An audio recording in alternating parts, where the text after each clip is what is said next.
Dievčence a šuhákovia, vítam vás pri sledovaní nového dielu podcastu Nadúšok. Dnes sme znovu v hlavnom meste vína, Modré, ako to hovoria samotní Modrania. A tu priamo pri soche Ľudovita Štúra v centre tohoto mesta sa nachádza penzión a vinotéka, do ktorého sa ideme pozrieť. Poďte s nami.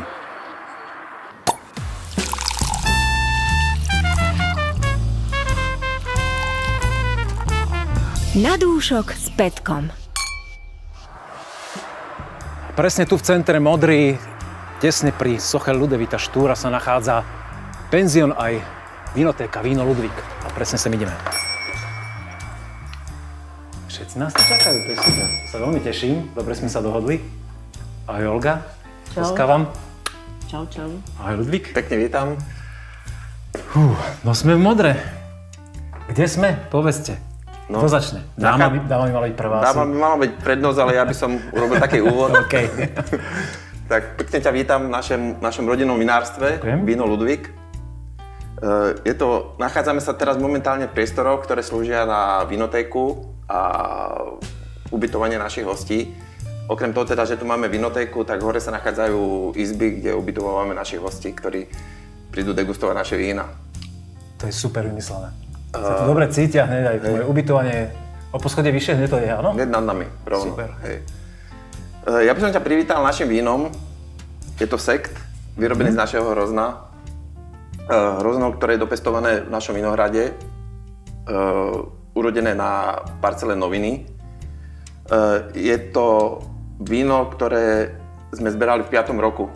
Čiže je to relatívne hrozno, ktoré sme zbierali v 5. roku, čiže je to relatívne mladé víno. A z tohto mladého vína sme sa pokúsili vyrobiť sekt. Veľmi rád ochutnám.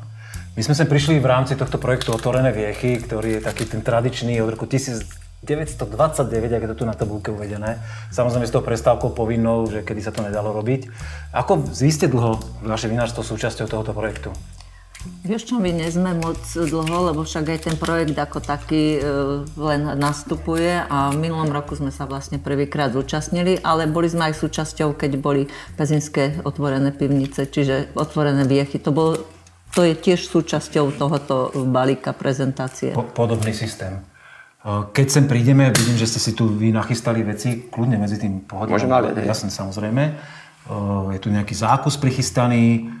Ako to prebieha?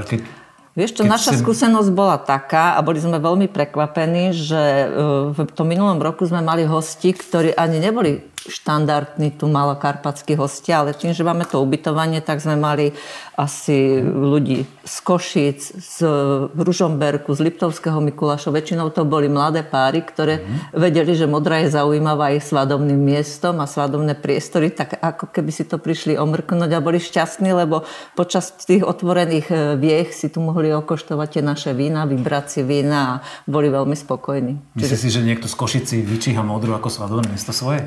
To až tak nie asi? To až tak nie, ale mali to také svadobné návštevy, také svadobné pobyty. Super, zaujímavé. Čiže využili tu vlastne tie priestory tej... Áno, pred nami je to taký zákus syry, hlavne teda syry, nejaké nakladané rajčinky, olivy. Pripravujeme taký mix, áno, takú mix ponuku, tak vždy je to niečo iné a vlastne vždy pri tých stolíkoch sedia 2, 3, tak sa podľa toho počtu urobí pre nich tajnerik, aby to nemal každý striktne naložené, že toto je len moje, takže robíme ponuku. Na zdravie. Na zdravie. Na zdravie. A koľko druhov vína ponúkate počas toho? A kto sa im venuje? Povedzte. Ako to máte rozdelené u vás? Venujeme sa im spoločne, väčšinou teda hlavne ja, ale je to aj Ludvík. A to záleží, že či je nával tých hostí, či mala som tú akciu, kedy sa tu zišli práve rôzne skupiny ľudí, ktorí neboli z tohoto regiónu a chceli vyslovene organizovanú ochutnávku s výkladom. Prišli na čas, na 6, bolo to úžasné. Oni boli tak mali ľudia prísť ináč, aby všetko stihli presne ako má byť. Ale tí ľudia chodia, práve tí naši malokarpatsky, takže prídem o 6, o 7, o 8 a potom je to tá skupina taká rozbitá, nemôžeš sa venovať en bloc tým hosťom ako takým. Čiže ideálne je, keď sa dohodne partia a prídu na čas a môže sa im hneď venovať a je to vtedy úplne úžasné a boli veľmi spokojní, veľmi nadšení. Ale nevždy sa to podarí takouto formou. Ale samozrejme, vždy to potom odbiehame a individuálne sa nalieva tým ďalším hosťom, ktorí prichádzajú. Koľko trvá takáto degustácia v rámci tých otvorených viech? Podáva sa asi 6 vzoriek vína, ale vždy to skúzne k tomu, že tí ľudia... Je to napísané, že 21. hodina. Hej. Vždy to skúzne k tomu, že záleží od tej partii, či sa bavia, či majú dobrú atmosféru z toho, či si zažiadajú ďalšie vzorky. Takže to je tak individuálne, to nemá striktné pravidlá, že takto teraz musíte odísť, mali ste tie vzorky a nech sa páči preč. A stalo sa ti, že sa nejaká partia nebavila na takéto akcii? Nestalo. No, dala sa tam tú podmienku, keď sa ľudia bavia. Vieš čo, my sme to tak skúsili tak špecificky, že sme to robili v štvrtky. A to nie je zrovna taký termín vychytený optimálny, čiže nemali sme to aj tým, že teda ten priestor je limitovaný tou veľkosťou, tak sme si tu nechceli, aby tu bolo veľa ľudí, čiže tých 10 ľudí na tú akciu bolo ideálne, ale samozrejme je možnosť, keď sa tí ľudia dohodnú, prestriedajú. Takže uvidíme. Zatiaľ sme to mali v tieto termíny, ale určite tento rok sa zapojíme už iným štýlom. Ja pokiaľ viem, tak tento rok sú len piatky a soboty, takže... Hej. Ale kvôli tomu sme kúpili aj ten Enomatik, aby sme tí vína tu mohli viac dní ponúkať v dobrej kondícii, v dobrej atmosfére. Čiže keď ľudia náhodou nestihnú tie otvorené vieky, priamo, že si nekúpia lístok na túto akciu, tak... Tie vínka sú tu pripravené a kedykoľvek sa môže čokoľvek prekaštovať. Bude možnosť to degustovať. Bude to normálne ako vinoteka, ktorá bude otvorená a bude tu ponúka teda tých našich vín v priebehu týždňa. Super. Ludvík, ja viem, že ľudia si niekedy vymýšľajú a domýšľajú, že v Malokarpatskej vinohradskej oblasti, ale všeobecne tak na Slovensku sú názvy firiem nazývané podľa priezviska. Majiteľ alebo nejakého zakladateľa alebo tradičného rodu, a u teba je to trošku inak. Vysvetlíš to ľuďom, aby ťa nevolali pán Ludvík? No, u nás je ten názov trošku ináč, u nás je to robené podľa krstného mena. Čiže môj syn vlastne už je 4. generácia, ktorý je pokrstený menom Ludvík. Čiže tá tradícia u nás zostáva a dúfam, že ešte aj zostane. Čiže z toho dôvodu sme sa rozhodli pre ten názov. Pred tými 29 rokmi, keď sme vymýšľali názov firmy, tak sme sa rozhodli, teda, že sa to bude volať Ludvík podľa nášho krstného mena. Keďže je to meno Ľudovít, ale všetci ich tu volajú Ludvík. Takže minimálne teda ľudového otca musím spomenúť, pretože to bol jeden vznešený človek, ktorý sa nám staral o vinohrady. To, čo sme hovorili, že máme 10 hektárov vinohradov, tak to bol človek s vysokoškolským diplomom, ktorý tu lietal na traktore a staral sa nám o všetky, čiže mali to rozdelené. Ludvík sa staral o výrobu vína a jeho otec Ludvík sa staral o vinohrady. Žiaľ teda o túto spoluprácu sme nešťastnou zhodou alebo nešťastnou udalosťou došli. No ale čakáme na mladého Ludvíka, ktorý dorastie a dúfame, že ho to bude baviť. Že bude pokračovať teda. Chodíš na vodičak? Na vodičak nechodí, ale traktor šoferuje. Dobre, tak dúfam, že nás nepozerajú policajné zložky. Ale je to vo Vinohrade, takže na cesty si netrúfa. Máme uliaté vínko, veľa sa rozprávame, tak nám ešte ukážte, že akým spôsobom, teda neviem, či chceš ty loga, že akým spôsobom prezentuješ ľuďom to víno, že čo o ňom všetko rozprávaš. A mňa zaujíma, keď sem prídu tí ľudia hladní po tom víne a po tých informáciách, že čo ich všetko a do akej hĺbky zaujíma. Toto víno sme ešte minulý rok neprezentovali. To je to v podstate novinka, ale teším sa na to, pretože je to vlastne také prvé víno, ktoré sme vyrobili vyslovene z hrozna, ktoré vypestoval pán Žofiak, alebo teda Ludvík. Je to z našej úrody a teším sa na to, pretože víno vyrábame všetci, ale o vinohrady sa stará, to je veľká drina a mám pocit, že ľudia to konečne začalo aj takto baviť. Tak zostalo to na mne, tak musel som sa toho chytiť a samozrejme takže sa teším. Na tom diele. Pred tými 30 rokmi sme nezačínali teraz sektom, že teraz prvýkrát v živote sme vyrobili. Ludvík kedysi dávno dorábal sekty, ale potom sme teda od tejto etapy upustili, ale opäť ten tlak alebo žiadosť tých klientov je taká, že naozaj vysadili sme kabernet, ktorý je vhodný na tie rúžové vína a teda toto sa nám hodilo na to, aby sme urobili aj z toho sekt. Inak znakom toho, že sme to vyrábali niekedy aj tento retro pohár, to bolo ešte z našich prvých. No ten je veľmi atypický, to je veľmi neštandardné teraz. Áno, ale takto v tej dobe sme teda mali logo v takejto podobe, takže sme si pripomenuli tú históriu a tú tradíciu. A chceš ešte niečo povedať aj k tej nejakej senzorike alebo k tým vlastnostiam je to klasickým metodou tradično vyrábané, má to nejakých 12,5 alkoholu, suché vína, teda brut, má to nejakých 12 gramov zvyškového cukru. Klasický kabernet, je tam cítiť aj teda tie ovocné tóny, tie jahvodkové, malinové a samozrejme taký ten biskvitový jemný tón týchto sektov. Podľa mňa pomôže ešte, keď nazrieš, ešte má chvíľku čas, ten biskvit. Áno, je to veľmi jemný, je to také naozaj primárne ovocné, hlavne na ten ovocný štýl urobené. Taký ten nemeckejší viac ako francúzsky, by som povedal. Takže to ešte uvidíme. Také sú to tie naše prvé pokusy, alebo pokusy. Momentálne sme šťastní a urobili sme z toho naozaj... Tým, že je to z nášho hrozna, mohli sme si dovoliť experimentovať, urobiť s tým, čo sa dá a ešte ďalšia barka zreje. Dobre, držím vám palce. Mohli by sme sa ísť pozrieť aj k vám do výroby, do firmy, do skladu, do archívu a tak ďalej? Samozrejme, nie je problém. Nech sa páči. Poďme na to. Na dúšok s Petkom. Z Modry sme sa presunuli sem do predajne, skladu, archívu aj výroby. Všetko som vymenoval o tomto priestore pezinskom, dá sa to tak povedať. Sídlite? My sme firma, ktorá teda sa nachádza, časť firmy sa nachádza v Modre, časť firmy sa nachádza v Pezinku. Tu sa nachádzame v expedičnom sklade vína, čiže odtiaľto putujú vlastne nové výrobky, teda naše výrobky ďalej k svojim zákazníkom. Vo vedľajšej časti budovy sa nachádza výroba, teda spracovanie hrozná, výroba vína. Tam sa ešte asi pôjdeme pozrieť neskôr. Tam sa pôjdeme pozrieť neskôr. Čo si tu pre nás prichystal? Také špecifické pre vás? Pripravil som tu takú typickú modranskú odrodu, dievčie hrozno. Je to odroda, ktorá pochádza z Rumunska. My ju pestujeme v Modre a vyrábame v Pezinku. Je to víno zaujímavé, ktoré v podstate sa na Slovensku pestuje v veľmi malej výmere. Čiže je to dosť taká vzácnosť. Stáva sa z toho vzácnosť. Bola, kedy to bola rozšírená odroda, ale v súčasnej dobe je z toho stále menej a menej. Ja súhlasím, my sme natočili už teda veľa podcastov a dievčie hrozno sme ešte nikdy nemali. Takže to bude teraz... Ale stretli sme sa už s odrodou VTSK Regala. Sú identické alebo nie sú identické? Sú príbuzné. Sú príbuzné. Dievčie hrozno, čiže to je vlastne pesecká leánka. Aj pesecká leánka, dobre. No tak. Takže ju vyskúšame. No.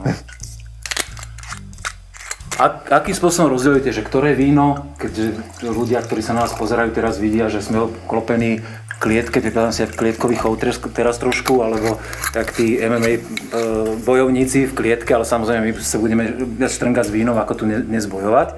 Že ktoré víno je v klietke a ktoré víno patrí do tohto dreveného archívneho boxu, alebo ako to nazvem? Tak je to otázka priestoru, čiže ten priestor potrebujeme využiť maximálne. Čiže aby sme ten priestor využili, tak sme postavili tieto boxy pri stenách, lebo tých fľašiek stále pribúda a ten priestor sa v podstate nerozširuje. Hej? Čiže takto využívajem každú možnosť na skladovanie vína. Do týchto boxov sa snažíme vína dať, ktoré tu dozrievajú, čiže väčšinou sú to červené vína. V klietkách väčšinou máme biele vína. Môžem skontrolovať? Nech si hovoríš pravdu? Cabernet Sauvignon, áno, je to tak. A poďme k tomu vínu, lebo sme si uliali štrngli a vieš, že... Takže dievčie hrozno... Hovorí sa, že keď si človek štrngli, má si odpiť a my sa tu bavíme o červenom víne a máme pritom naliaté to biele.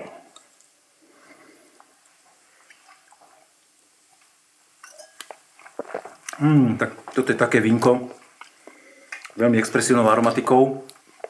Má expresívnu aromatikou, kvetinkovú vôňu. Má 28 gramov zbytkového cukru a 7 gramov kyselín. Čiže kategória už polosladké? Pestujeme ho v Modre, v lokalite Ingle a každý rok tam dáva také kvalitnú úrodu a s vysokým cukrom. Hrozne. Ale to je veľmi šťavnaté to víno. Vôbec by som netypoval taký vysoký cukor. Robíte aj biele víno, ktoré ešte sladšie od tohto? Alebo to je už vrchol? Snažíme sa v niektorých dobrých rokoch, kedy nám počasie dovolí, že je dobrá tuhá zima, tak vyrábame ľadové vína. Teda hlavne z odrody vedlínske zelené. Vašou vlajkou, alebo to je Veltlín však? No, je to najrozšírenejšia odroda, ktorú máme. A ešte mi povedz prosím ťa k tomuto priestoru, kde sme sa presunuli, ono je to v takej starej časti Pezinka, ľudia možno, ktorí ešte u vás neboli. Je to vedľa tehelní tých známych pezinských. Ako ste tu dlho? No, sme tu od 2003 roku. Túto budovu som kúpil od pezinských tehelní. Pôvodne neslúžila na tento účel, samozrejme. Všetko sme prerobili, prestavali a prirobili sme jednu halu, kde vlastne teraz spracovávame víno. To je dosť dlhá história, tu študujete 20 rokov? Od 2003? 93. 2003 povedal. 1900... Či 93? 93, tak. Tak ty si to o 10 rokov zmenšil ešte, tak to bude 30 rokov pomaly. Za chvíľu to bude 30 rokov. Hej. Budúci rok budeme mať 30 rokov existencie. Vlastne vtedy si začínal aj, alebo už si mal rozbehnutú výrobu a pod značkou Ludvík? Tá história je trošku staršia. No, môj otec, teda môj detko vlastne, pochádza z Liptova. Otec sa tam narodil a bol dosť veľký podnikateľ. Mal kominárskú firmu, ktorá sa starala o dá sa povedať, skoro polovičku Slovenska. Mal licenciu, čiže sa staral o všetky komíny. A v tej dobe sa mu darilo, to bolo ešte pred vojnou, čiže mal takú perspektívu, že kúpi hotel a v hoteli mal vyhliadnutý hotel, v ktorom bola veľká vináreň. A môj otec vtedy skončil základnú školu a poslal na strednú školu a vybral si strednú školu Modre, vinárskú. A jeho zámer bol taký, že otec vyštuduje vinárskú školu, založí vinohrady a bude dodávať do toho hotela víno. Lenže bohužiaľ prišli komunisti a všetky plány sa akože zrušili. Ale už otec študoval, čiže pokračoval v štúdiu a neskôr sa to aj oženil. Tým pádom získal aj nejaké vinohrady modré a čiže už popri tom socializme, čo tu bol, tak začal pomaličky vyrábať víno. A ty si to po ňom prevzal? Po revolúcii sme potom založili firmu spoločne a pokračovali sme už teda vo výrobe vína. A teraz to preberá zase mladá generácia?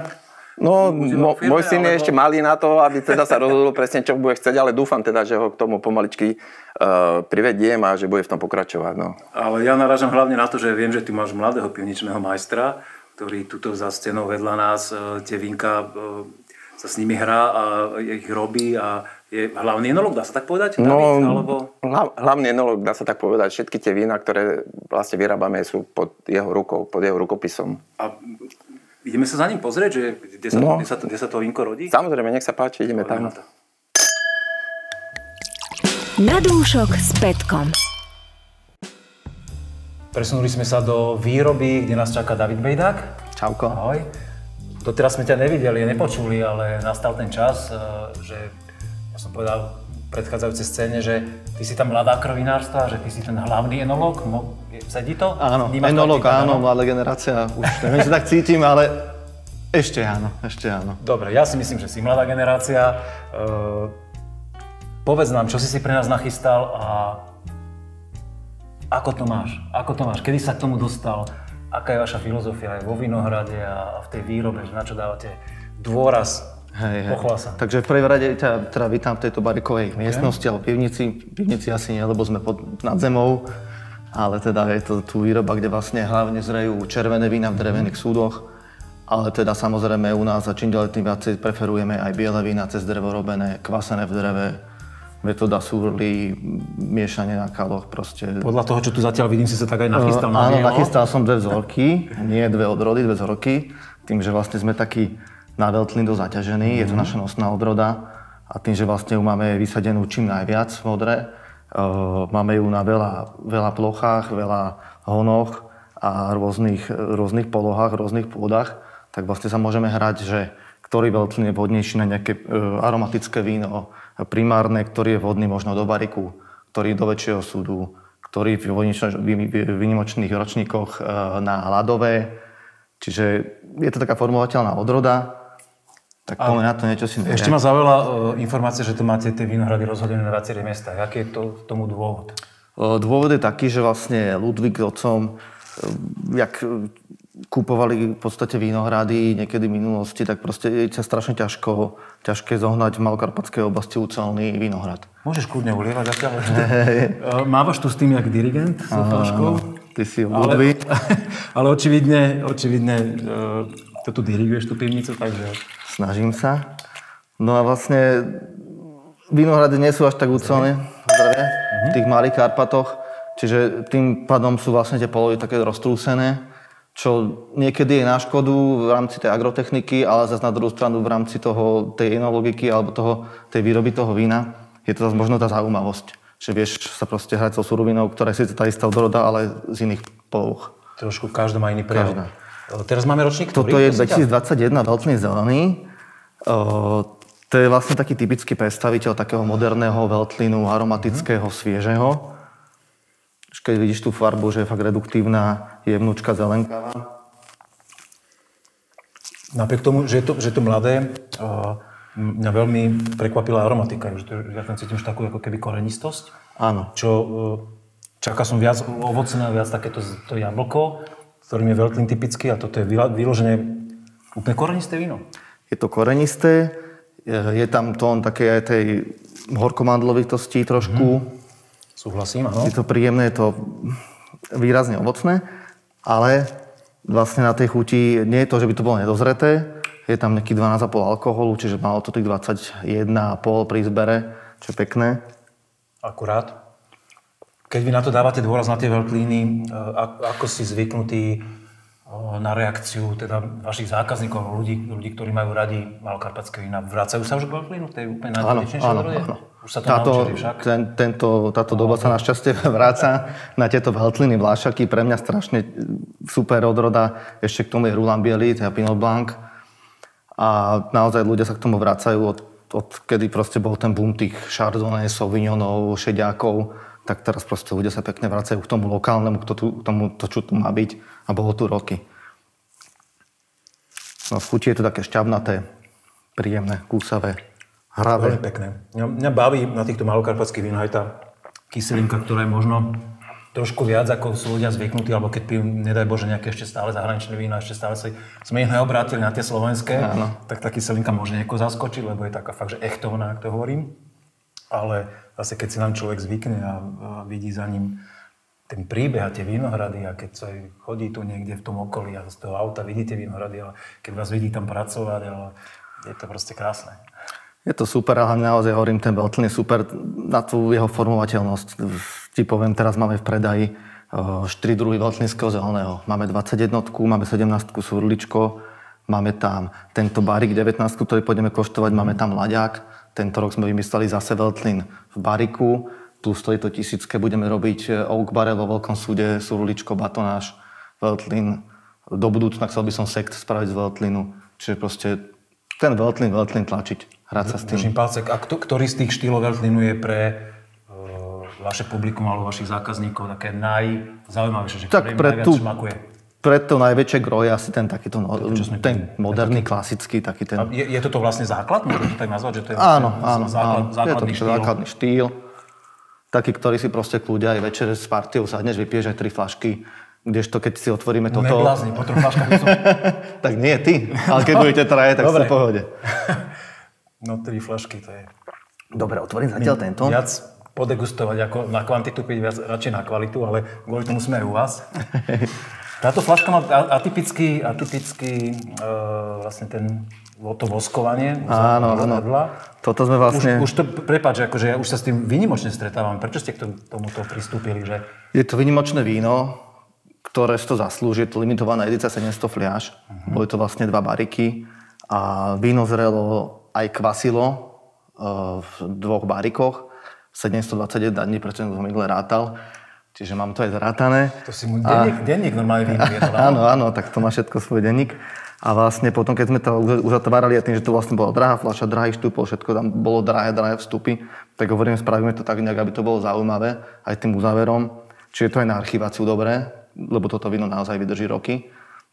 Tak sme sa vlastne s Ludvíkom rozhodli. Roky je koľko? 10, 15, 20? Určite si myslím, že áno. Tam je taká silná taninová zložka, má to vysoký alkohol, čiže tam to víno má naozaj potenciál. No a sme sa vlastne s Ludvíkom rozhodli, že to dáme pod vosk, takže 2 dní sme sa tu pekne s tým hrali. A sme si takto voskovali, ničili kríže, ale je to takáto zaujímavá vec, takže poďme to skúsiť odrezať. Vyzerá to veľmi pekne. Hej. Má to nejaký zásadný vplyv ten vosk ešte na drží dobu, to, ktorú vydrží? Jasné, že... Drží to ten korkový štúpel. Hej, trošku lepšie. Ale či máš tým napríklad skúsenosť, alebo staršia generácia, že okoľko to... Asi to malo určite nejaký zmysel, ale ja, keď si povedal, že som tá mladá generácia, tak ešte to môže mať odskúšané. Dobre. No, idem to otvoriť. Toto víno by som mal asi otvoriť trošku skorej, aby sa trošku dekantovalo, alebo teda odvetrálo. My sme sa to bavili, ale chcem sa pochváliť tým krásnym Chcel som sa pochváliť, jasné, jak sme sa narobili strašne. Tak, je to tak. Pekný korok, čistý. Pokrútime ho poháriku. Úprimne, ja som to vínko koštoval asi nejaký rok dozadu a už tedy som bol z neho nadšený, som ti to aj povedal, že... A to ešte zďaleka nebolo takéto nazreté, ako je teraz. Hej. Ale to som povedal, že wow, že toto je víno. Toto je pán víno. To už keď vidíš na tej farbe, naozaj začíname. Tam sme do tej úplne, že tmavo-žltej. Taká zlatistá. Áno, zlatá. A naozaj na ten úvod už to ide, že totálne prezrté ovocie, možno také sušené marhule. Je tam ja tam mám aj tú mandlovinku stále. Je tam aj to mandlovina, trošku to tam drží. A to, že naozaj 2 roky to bolo, tak furt sa tam ten charakter odrodový trošku drží. Ale ten súd je tam výrazne cítiť. Je tam výrazne, je tam možno z toho bariku, tých bielých vín dosť často prichádza taký, že kokosový tón, že taký sušený trošku kokos. Je to suché víno. Neviem, či by si to povedal, keby som ti... Či by si to myslel, lebo je tá nasladlosť tam strašne silná. Predtým sme pili... Polosladké dievčie rozno. Polosladké a myslím si, že po ňom áno. To hej. Ale je to plné, je to nasladlé. Má to 4 gramy zbytkového cukru, ale je to odbúrané, čiže prešla tam jablčno-mliečna fermentácia, takže všetká tá kyselina jablčná je preč, ostala tam iba tá jemnejšia mliečna. Tým pádom je také vlastne širšie a jemné, má to naozaj potenciál. A do tej chuti možno je tam ešte taký nejaký ten medový plast. Áno. Aj ten kokos mi tam vylieza. Áno, ten kokos vylieza. Úplne. A veľmi pekné. Počase vlastne, ak sa ti vráca naspäť z ústa krásna vanilka. Super. Ja som nadšený z tohoto, čo si nám to otvoril. Po týchto 2 krásnych vzorkách, úplne odlišných spracovaní veľkým zeleného, mám taký nápad, že ťa pozývam na slepú degustáciu vín od nejakých iných slovenských producentov. Predpokladám, že aj tvojich kamarátov, že sa budete poznať. A verím tomu, že tam budú takisto krásne vína a naslepo si ich prechutnáme, zhodnotíme. Čo na to povieš? Super moc, teším sa. Poďme na to.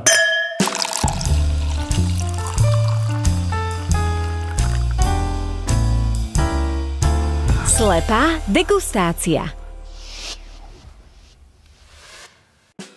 Z penziónu a vinotéky Ludvík sme sa presunuli o pár metrov ďalej vedľa kostola do tohoto podzemia s fantastickým krmom, ktorý nás tu zohrieva. Úžasná atmosféra tu je a toto je podzemie reštaurácie Starý dom. Dobre hovorím, Ludvík? Presne tak, je to reštaurácia Starý dom. Je to ďalšia naša prevádzka. Čo ešte máte niekde aj kozmodrom, nie? Postavený? No ne, toto už je posledná naša prevádzka, ktorá sa zapodieva teda. Robíme tu degustácie a samozrejme máme tu kuchyňu, čiže snúbime tu jedlo s vínom. Dobre, čaká nás slepá degustácia. Skrátke pravidlá. Máme tu 3 vína od nejakých vašich iných slovenských kolegov. Čokoľvek máte chuť k ním povedať, zhodnotiť. Keď chcete bodovať ako na súťaži, môžete. Keď chcete len pochváliť, chváľte. Keď nájdete nejakú chybičku krásy, kľudne poďte do toho, myslíte na to, že kolegovia vám to vrátia v ďalšej slepej degustácii. Nech sa páči, pán. To je pekná slednejšia farba trošku. Priznávame, že biele víno. Áno, biele je. Taká zlatejšia farba trošku, som možno povedal. Čiže ujal si sa slova, nemusel som ťa vyzývať, áno? Tak si nažhavený. Poď. Si mladý, dravý. Už som ťa pomenoval, že si mladý, tak si je dravý a poď. Kľudne. Aj tá aromatika nesie trošku v takom vyzretejšom tóne. Trošku také medové tóny. Aha. Nebude to asi nejaký mladý sauvignon alebo nejaká aromatická sranda. Hej, je to niečo vážnejšie trošku. A to je dobré, že je to vážnejšie víno, áno? Super, že áno. Ja tam cítim petrolejovú stopu, podľa mňa. Áno, bude sa jednať o starší ročník. No. To suché víno.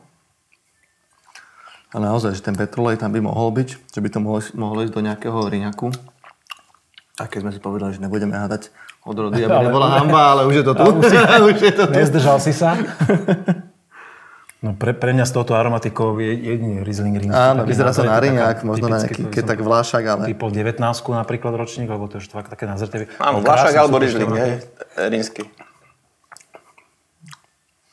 Ale je to pekné, plné. Kyselina je to taká príjemná, nie je nejaká ostrá. Iba následlosť. Áno, nemá žiadnu vadu, je to trošku teda starší ročník, nazreté víno, plné chuti. Má to persistenciu peknú. A pekné suchučké hlavne, šťavnaté a suché. To sa mi páči. By som povedal na vrchole svojho života. Môže byť, áno. Možno by som aj nejaké drevo tam hádal. Fakt, drevo ješ? Mám taký možno dojem, že možno nejaká časť toho bola robená v dreve. No, tak to je subjektívne, o tom, už keď to je vyzretejšie dlhšie, tak sa to môže tak hrať, potom to víno sa tváriť. Ale veľmi pekne sme sa zhodli, myslím si, že veľmi rýchlo, tieto prvé zorke, čo býva celkom výnimočné na tých podcastoch, lebo častokrát sú to úplne rozporúplné názory a veľakrát sme aj mimo. No, možno budeme traja mimo. Ale páni, pozrite sa, pánčušky sú stále tu, za chvíľku si ich odhalíme. Poďme, zorka číslo 2. Necháme Ludvíka prehoriť prvého teraz, čo ty na to? Alebo vtrhneš do toho zase. Je to aromatická odroda.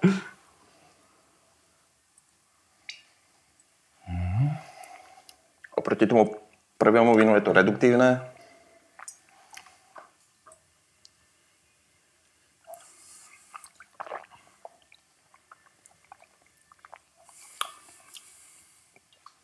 No. A v chuti som trošku zaskočený. Chuť zaostáva za tou aromou. Ja mám taký blbý tušak, že sme to víno dneska pili. Toto víno sme dnes pili. Myslím si. Ale dosť podobné víno. To sme si otvorili u nás na firme.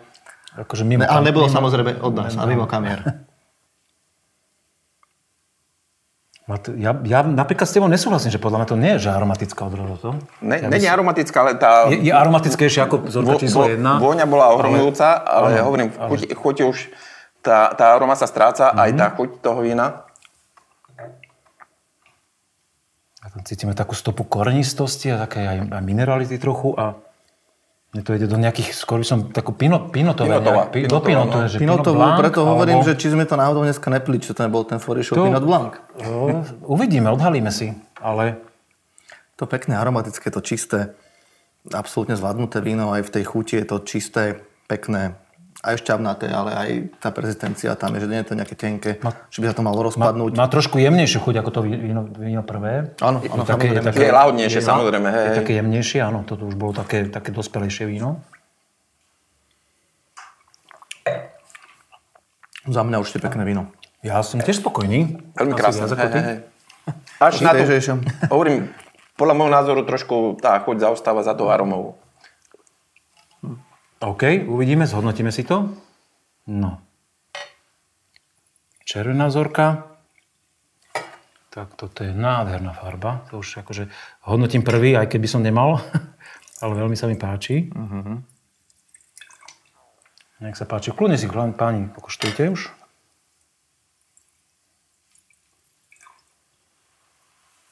No, príjemné, ovocné.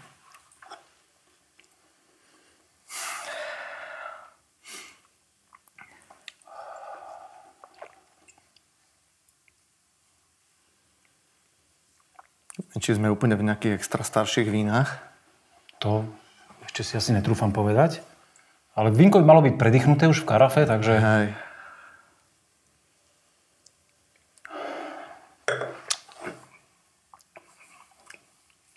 To ovocné. Výrazne ovocné. Plné ovocné. Chuť je presne plná, je to pekne odbúrané. Netrčí tam nejaká kyselina nežadúca, čo u tých červených sa môže stávať, keď tá jablčno-mlečná fermentácia nie je dobre zvládnutá. Či to je hladké. Či to je hladké, pekne spravené. To je hladučké. Ale tiež to na mňa pôsobí tak mladickejšie to víno. Skorej, že to nie je úplne, že... Aj tá farba je taká dofialová. Červené vína, keď sú také mladšie, väčšinou majú takú fialovú, až potom idú trošku do tej tehly.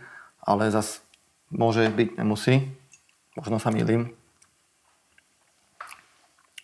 Ale pre mňa zaujímavá taká atypická chuť, že nie je to, neviem z toho, nejakým hlavným odrodám. Cabernet u mňa nie. Nemyslím si. Ani Frankovka, od Frankovky to tiež Na ďaleko. Cabernet je to moc plné, moc silná farba. Na Frankovku možno malo škorice. No, to Pre mňa to má to si netrúfam. absolútne. Ja tiež si Odrodu netrúfam. ťažko určiť, hej. Ale keby ste hodnotili to víno neviem, na súťaži, že kam by ste sa hýbali, striebro, zlato, myslím si, že nižšie určite nie, ani náhodou. Určite. Vrch Ty si striebra, zlato. Zlato podľa mňa. Veľmi krásne, červené, Je to plné pekné, víno. je to zvládnuté. Plné chuti. Intenzívna ovocnosť. Aj taninová štruktúra poriadna. Je tam taký ešte si myslím, že mi aj pomôže trošku ležanie vo fľaši, že ešte taká Ešte by to možno zvieravosť je tam. Pre mňa má veľmi zaujímavý nuans vo voni takej, keď si otvorí človek taký červená repa kompot. Som presne chcel povedať, že zemitosť mi taká príde. Taká zemitosť. Že červená repa, zemitosť. Presne som aj nad tým rozmýšľal celú dobu. Špecifický tón, taký nie úplne obvyklý v slovenských červených vínach. Čiže by to bola nejaká divočina z nejakého Možno Alibernetu? Alebo nejaký novošľachtenec. Alebo novošľachtenec? Na Alibernet to má malo makovice zase. Áno, aj také upratané. Mi to príde. Alibernet býva divokejší. Málo divoké to je na Alibernet. Aj kyselinku má takú expresívnejšiu. No neviem, tu sa asi nedohádame. Není to o hádke, je to o debate. Ideme si odhaliť páni. Máme na to. No, prvá vzorka. Vlašský. Riesling Vlasky Selection Barrique Limbavín 2017. Tak sme. A vidíš, ja som hovoril o Riňáku. Ja som presvedčený o Riňáku a takto. Mne to viacej išlo do toho Vlašáku, hej.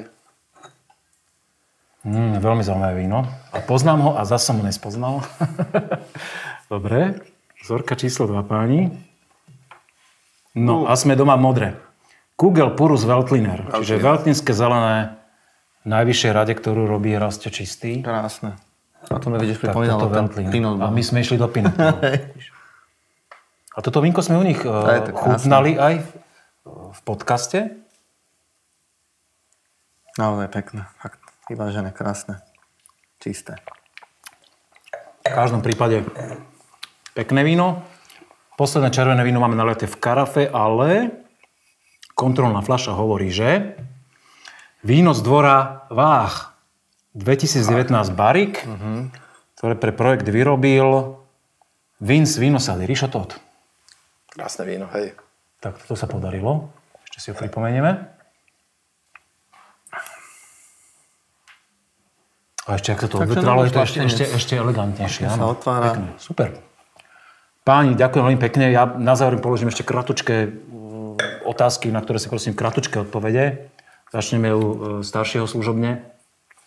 Ludvík, ty si spomínal, dnes už sme boli teda vo výrobe, že ste firma Pezinok, aj Modra spolu. Máte penzión, máte túto reštauráciu, Starý dom. Máš vinotéku, vinohrady. Kedy sa zastavíš? Čo ešte chceš obsiahnuť vo svojom živote? V tých veľkých plánoch. Už skôr v živote aj teda tých mojich potomkov, čo by sme chceli obsiahnuť, pretože stále budujeme, vysádzame nové vinohrady, čiže rozširujeme tú škálu aj odrôd, aj počtu hektárov. No a samozrejme chceli by sme postaviť jedno pekné, moderné, veľké vinárstvo priamo vo vinohrade. Je to veľký problém u nás, teda, čo sa týka teda papierovania a stavebných povolení, ale už niekoľko rokov na tom pracujem a dúfam, že v krátkej dobe sa mi to podarí docieliť a dostať stavebné povolenie a začať pomaličky budovať nové perspektívne vinárstvo. Teraz si ma úplne šokoval, to je pre mňa novinka, toto informácií som vôbec nevedel. V každom prípade vám držím palce, lebo tie vínka, čo sme u vás koštovali, si to zaslúžia aj taký reprezentačnejší priestor a verím tomu, že sa to vydarí. Verím tomu, že ty budeš toho súčasťou. A ešte teba sa spýtam, ja už to niekoľkokrát vyťahujem tu, ale že teba beriem ako zástupca takej mladšej generácie a ty si priamo pri tom zdroji, že tie vína vyrábaš. Ako to ty vnímaš? Myslíš si, že bude tých ľudí, ktorí majú radi víno a kvôli ktorým aj robíme podcast, pribúdať? Funguje to? Určite áno. Áno? Určite áno. Ľúbia víno, ľúbia aj tradičnejšie odrody. Presne tak, ľudia idú po tej tradícii a vo všetkom, či po potravinách, či v oblečení, či možno aj v muzike. Možno to aj vy vidíte. Ale akože vidíme to aj v tom víne, že naozaj ľudia chcú to tradičné, chcú to poctivé. a už tých vecí, ktoré sú z druhej strany zemeguli, už není podľa mňa taký záujem. Ochutnajú si a stačí. Áno, asi myslím na tí mladí ľudia, vidím to aj v mojom okolí, v mojich ročníkoch, teda keď som taký strašne mladý, že majú záujem o to víno a o kvalitné víno a verím to, že toto je cesta robiť kvalitné veci a lokálne. Bodaj by si mal pravdu a bodaj by boli všetci takí lokál patrioti, že keď budú mať chuť na víno, tak siahnu po tom slovenskom, po tom, ktoré predstavujeme v našom podcaste. Veľmi pekne vám ďakujeme všetkým za pozornosť, za to, že ste nás sledovali, pozerali, počúvali. Ak máte záujem sa dozvedieť, aké nové diely pribudnú, dajte odber na YouTube kanál. Ak máte záujem nás podporiť, tak nech sa páči na Patreone. Nájdete link na popise YouTube videa. A to je na dnes všetko. Ďakujem páni ešte raz, že sme si to mohli prekoštovať, že sme u vás boli na návšteve v tých krásnych priestoroch. Vidíme sa niekedy. Dovidenia. Ahoj.